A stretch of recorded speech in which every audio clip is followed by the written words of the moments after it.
So I just realized while editing that I didn't do a proper intro because I'm new to this YouTube thing. But hey guys, welcome back to my channel. Name is Gael and enjoy the video.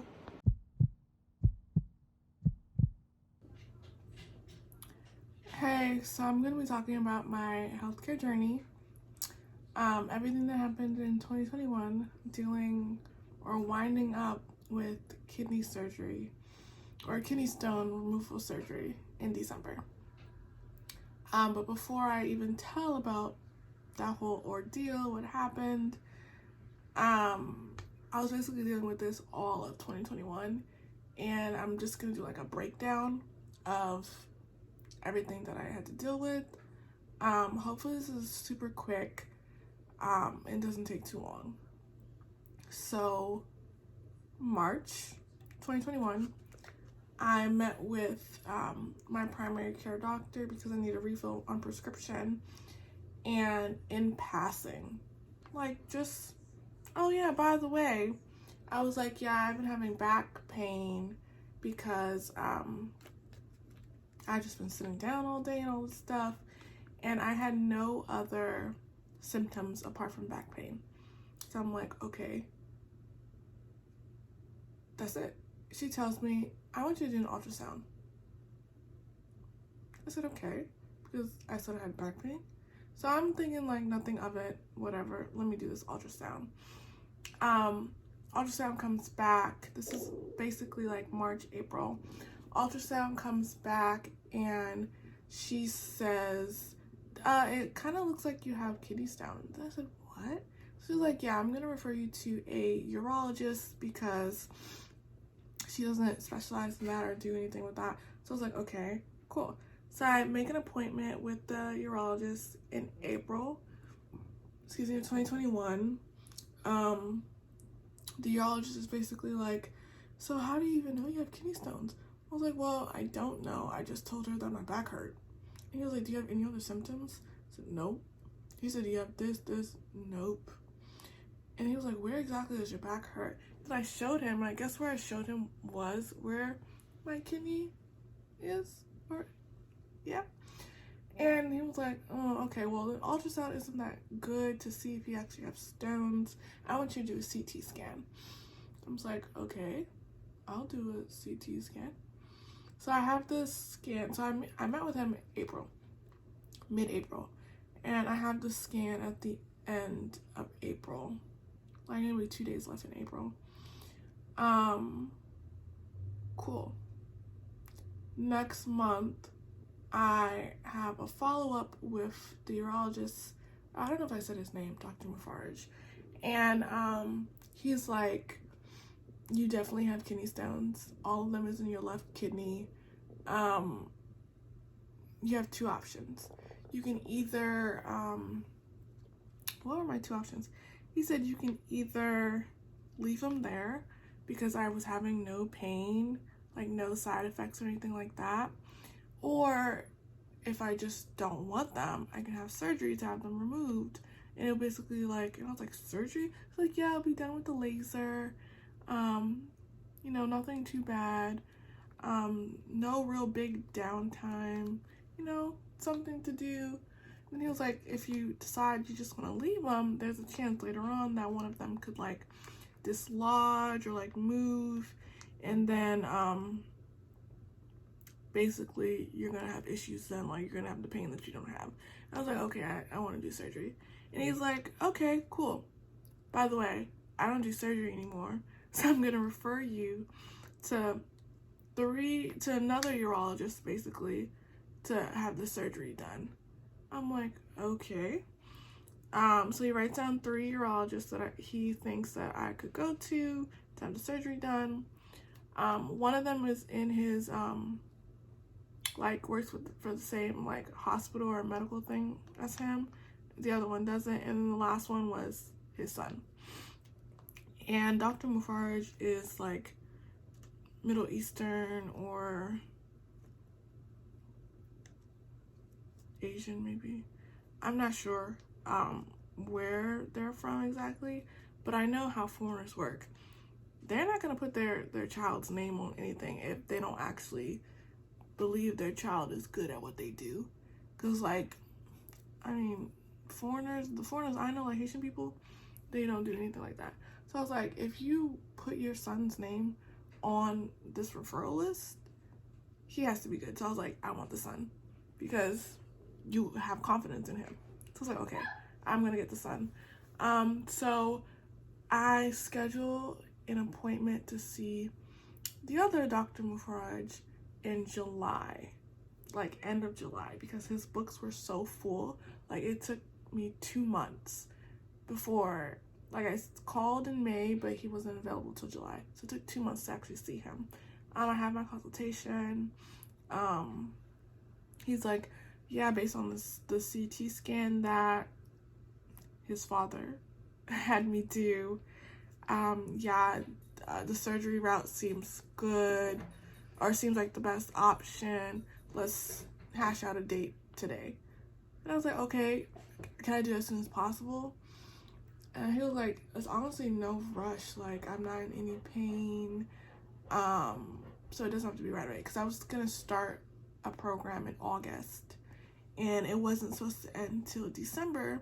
So he was like, okay, we can just do it when your program is done. So, like, the very last day. So I was like, the very last day, the very next day, I was like, which was December 9th. I was like, let me do it then.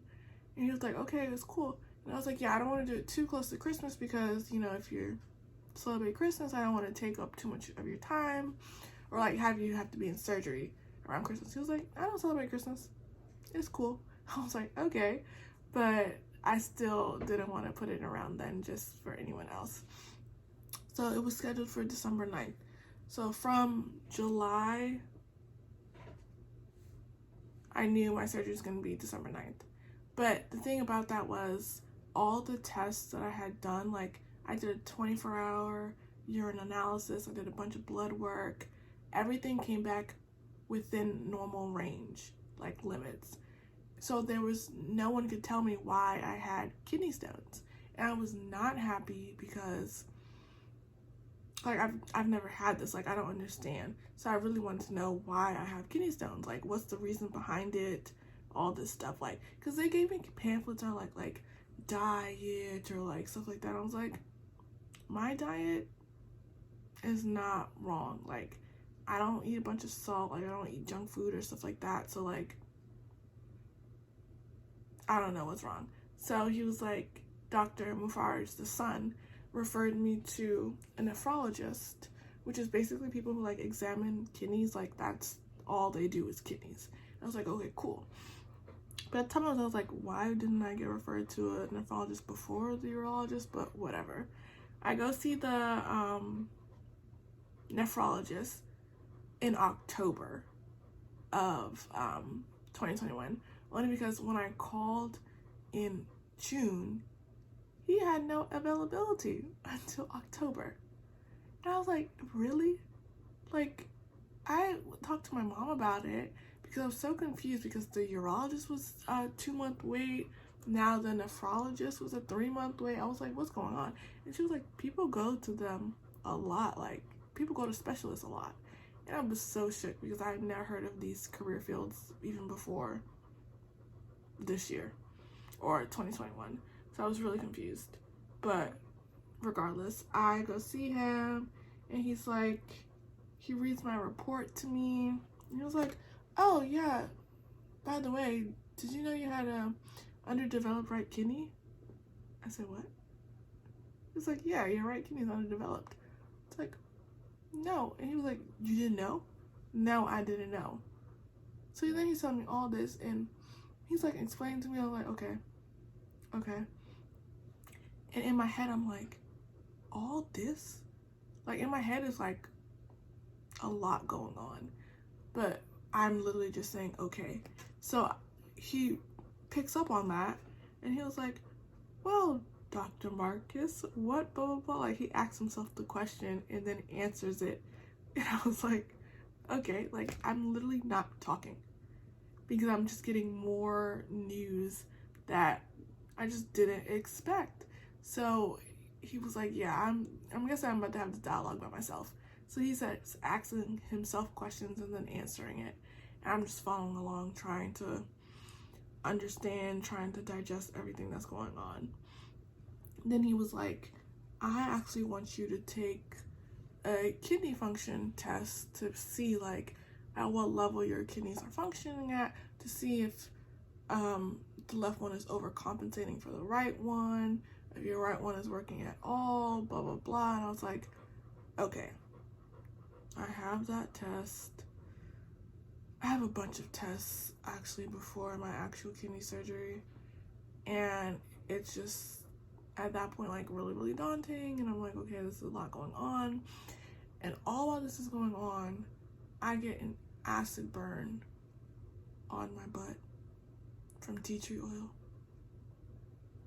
I was like, okay, I'm having a great year. Great year.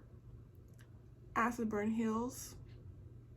Come to find out, I develop an allergy to the Band-Aid I use to bandage the burn area. I go to a patient first because it's like it's been going on, like me having this reaction or like bumps or whatever for like a week or so, and I was like, okay, it's too long. I go to patient first. They tell me that, yep, it's an allergy. You're actually allergic to adhesive. And she prescribes me topical steroid to put to the affected area because I'm allergic to adhesives. I'm like, oh, cool. At my big age, I have an allergy. All right, that's good, I guess. Then, December 20th, day before my actual kidney surgery, kidney stone removal surgery, I have to do a COVID test just to make sure that I don't have COVID before they take me into the hospital and operate on me. Like, cool. And this is the day before. I'm like, I don't know when's the next time I'm gonna eat, so I ate all day because I was like, there's no way I'm gonna be hungry. Like, I can't. So I eat all day. Then what happens? Then my surgery is the 21st. A few days before, they basically give me like the pre-op things of everything I need to do. You know, like wear loose clothes, don't have any jewelry, stop taking any medication, except for I had thyroid medicine that I had to take. So I had to keep taking that, but all the other things I had to stop taking. I had to stop taking like my multivitamin, my fish oil, and stuff like that. So I had to stop taking those maybe the 15th or the 16th, like a week or so before my actual surgery. And I'm like, okay, cool. So I stopped, like I drink an Ensure around 10, because I'm like, I don't know, like I had dinner at 8, but I was like, I need to make sure that I'm full. And then I had my last drink of water at like 11:50, because you had to stop eating and drinking by midnight. So, and then midnight, I'm like trying to go to sleep, cannot sleep. I'm so restless. And I have to be at the hospital at 5:30 for a 7:30 operation. And I'm like, okay, can't sleep. And I wake up at around like 3:45, 4 o'clock, because I still want to shower. Like, I don't want to go to the hospital and just be like dirty. So I took a shower. And we didn't leave the house till 4:45, 4:50. I live about 35, maybe 40 minutes away from the hospital. I had my surgery at Sibley Memorial Hospital in DC. Great, hands down, best hospital, best staff. It was great. Get there a little before 5:30. Check-in was smooth. But check-in to get into the hospital, and then check-in to the actual like operation level or like surgery level. That one was actually pretty smooth. There's a lot of people getting surgery that morning. My check-in done. I'm with the RN nurse, Sheena, was going to take me back to my room, and she decided to take me and another woman at the same time. And this woman is like, like crying and just going through it. And I'm like I'm just looking back and forth because I don't really do too well with other people's emotions, so, or like feelings. So I was just like, I don't know what to do, but you want me to stand here and wait because this nurse is taking both of us in the back. So I'm like, okay, cool. So I'm just there, like, and I feel like it's so awkward, like, cause she's like real bawling, like real crying, and she says bye to her sister. I know it's her sister because the nurse was like, is that your mom? She was like, that's her sister. And she was like, well, she's gonna be my sister today or something, you know, like just so to like comfort her, I guess. And so then we go to the back, and the entire time she's like comforting the other woman while we're walking back because she's still crying. And then she puts her, we're in the back where all the rooms are, where I guess you just like wait or do physicals and stuff. And she sets her up first because she was in rooms closer to where we came from. Then I was in the room more in the back. And yeah, she's just crying. And I was like, okay. And then it's my turn to be set up in my room. And she I think it's Shayna or Sheena, not really sure, but she takes my like blood pressure, vitals, all that stuff. And she's like, oh, your blood pressure's really high. She was like, see, you're nervous too. The only thing is you don't have tears. I was laughing. I was like, I guess so. It's like, you really pardoned me with someone who's having a whole breakdown. Do you not expect me to be worried now? Like, I was not worried at first until she started crying. And I was like, this has to be something really serious. Like, am I not taking it serious enough? Is what I was thinking, because she was crying and I was just being chill. So then, doing all that, Sheena, I'm sorry, but she's getting me all situated, change into like the robe and all that stuff, get in the bed, and then my pre-op nurse, Miriam, comes, and she's like basically asking me all the pre-op questions about if I'm on any medication, the ones I stopped, blah blah blah. I tell her, or when's the last time I ate, whatever. I told her that I asked her, I was like, does Ensure count as like food, like eating? She was like, yeah, I believe so. I was like, yeah, well, I had around like 10. And she was like, wow, I've never met anyone as grown as you drink Ensure. And I was like, well, I'm underweight. She was like, oh, okay, you learn something new every day. And I was like, okay. What else do I want me to say? Like, okay. And she was like, yeah, that's I guess that makes sense. I was like, yeah, like if you're underweight and you want to gain more weight, Ensure will help. But so that's what I do. And yeah, she's telling me all this stuff, and then she's asking me more questions, and then I tell her about the acid burn that I got from tea tree. So, and she writes like on a sticky note something that she uses that has never burned her. And I was like, okay, cool, let me just take the sticky note because why not? Let me try something else apart from tea tree oil so I don't burn myself. She's basically checking me in, and then the OR nurse comes in. His name is Sam. Really nice, asking me more questions about like the operating and things like that. They always question when they come in, like when a new doctor or something comes in, or a new nurse, they're like, what's your name? Why are you here? What are you allergic to? Who's the doctor doing your surgery? What time is your surgery? And it's like, they're really trying to make sure like they have the right patient. And I was like, that's good, because I would hate for me to be here for kidney removal stones or kidney stone removal and you take out my uterus, you know? Don't know. Yeah, so after that, my anesthesiologist team came in.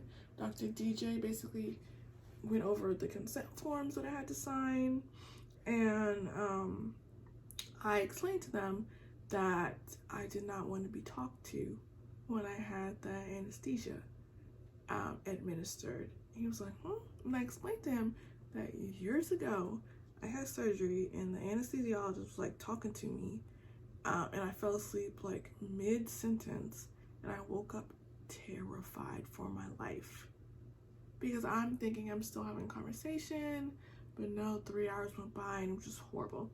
So I was like, if I ever have surgery again, I need to talk to the anesthesiologist because that's not gonna happen. And he was like, okay, duly noted, we'll let you know. And then I guess the person, I don't know if he's under Dr. DJ or what, but his name was James, and I guess he's an anesthesiologist as well. He came and was like, I hear you don't want to be talked to. And I was like, yeah. And then he was like, so why? So I told him the same story. And he was like, well, I'm gonna ask you questions now. I was like, yeah, that's fine. Like, you haven't put me under. Like, we can talk fine now. I have no issues. Talking, and then he's cool. And then, so this is all happening between 5:30 and like 7 o'clock. And then around like 7:20, maybe close to 7:30, a resident, Sarah, comes in. She's under Dr. Mufaraj, the son, if you're following along.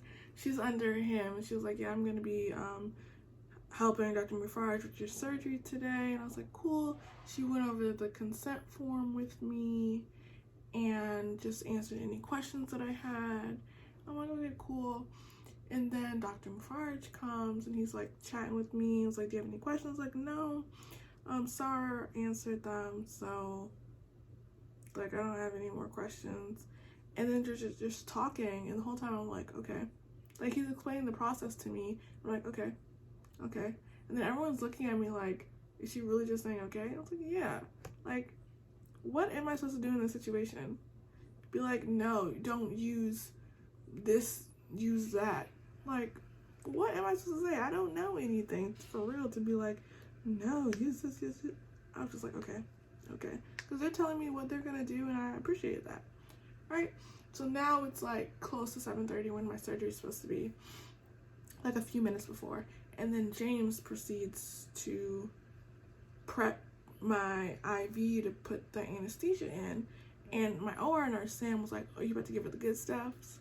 And he was like, yeah. So then he puts that in, and then they lift up the handles of the bed, whatever, to start pushing me to the operating room. And like, I think this part is so funny, but my OR nurse, Sam, didn't know that my request of like not wanting to be talked to. So he's like on the way to the operating room, he asked me a question, and I'll always be polite, even though I did ask not to be talked to. So I was getting ready to answer him, and Jane was like, no, don't talk to her. And Sam's like, oh, sorry.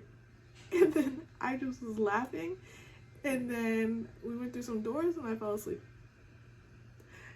And I was like, I'm so proud of you, James. Thank you for listening to my wishes and not talking to me and just let me go to sleep peacefully. And now this is what I've been hearing. This is what my dad told me, because he was in the waiting room when I had my surgery. That surgery was from 7:30 to like 9 or 9 something. And then, so I woke up at like 9, I believe. Or no, I didn't wake up. I don't think I woke up, but I think I woke up officially at 10 something. And then I saw James like sticking his head through the curtains. And he was like, nice to see that you're smiling. And I was like, yeah, thank you. Because instead of waking up terrified, I was waking up smiling, because maybe I was laughing about the whole thing about him telling Sam to be quiet and not talk to me, or I don't know. But I really appreciated that I woke up calm and relaxed and laughing. And then my doctor, Dr. Mufaraj, came in, talked to me, and was like, we've been trying to reach your dad. And apparently he went out, like he left the hospital, so he didn't see him, like, Dr. Mufaraj didn't see him in the lobby, so they were trying to call him, and he was not answering, and I was like, what? And then, Dr. Mufaraj showed me my kidney stones, and he was like, look at all the stones that we took out of you. I was like, they look real small. And he was like, girl, we had to break them. I was like, oh, okay. Because they looked really small, but whatever. Yeah, and then I asked, he had his phone on him because that's what he showed the picture to me. So I asked if I can call my mom instead. And he was like, sure. So he called my mom. She answered, but she was at work, so she couldn't do nothing. And then he left, and he was like, yeah, he's gonna try my dad again. He called my dad, didn't answer, but then my dad called, like, I heard him talking to my dad in the hallway.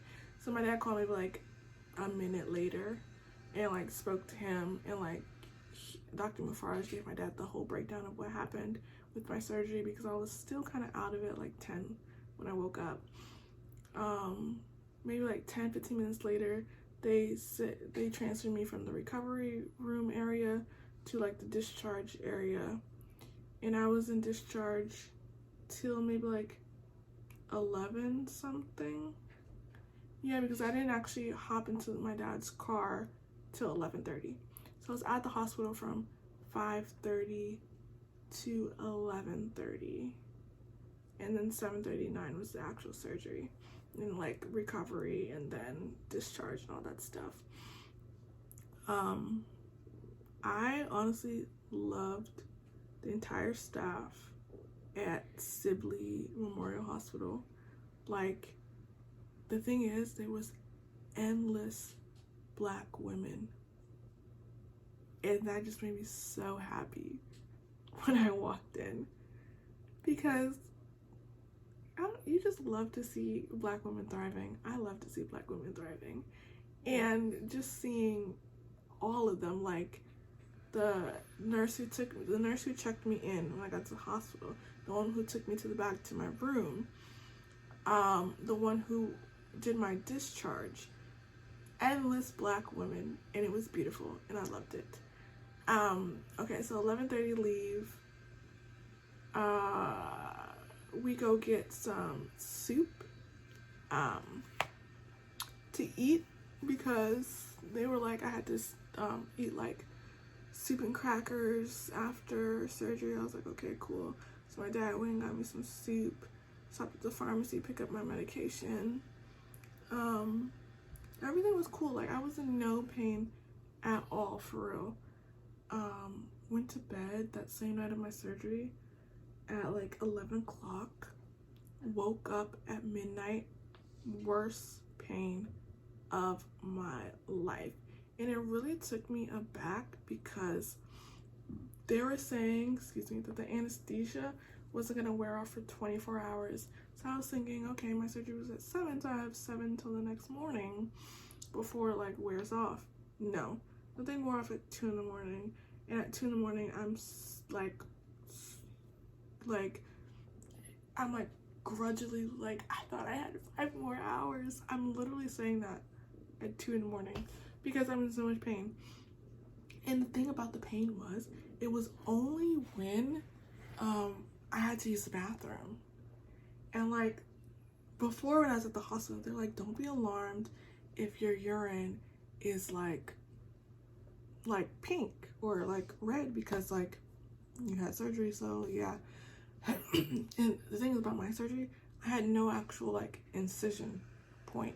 They like went up my freaking vagina. That's how they went to the kidney stones, through my freaking vagina. So I had like red, pink pee. Yeah, because before I had to be discharged, I had to pee. So I went to go pee, and before that she was like, don't be alarmed if it's pink. And I was like, okay, cool. I see, and I'm like, okay, it's like a pale pink. I'm like, cool. And then I'm reading my little discharge pamphlet that they gave me. And the thing says, like, I still read it now because it's like, I'm amazed at what they do. It was like, yeah, if your urine starts to get darker, like red, it might be an infection, like you need to call us right away. And then there was a couple days after, like, my urine wasn't getting lighter, it was getting more red. And I was like, is my toilet too small compared to the one at the hospital? Like, why is it not like lightening up? I was freaking out. And I was just like, okay, let me just drink more water, blah, blah, blah. So then it comes to like,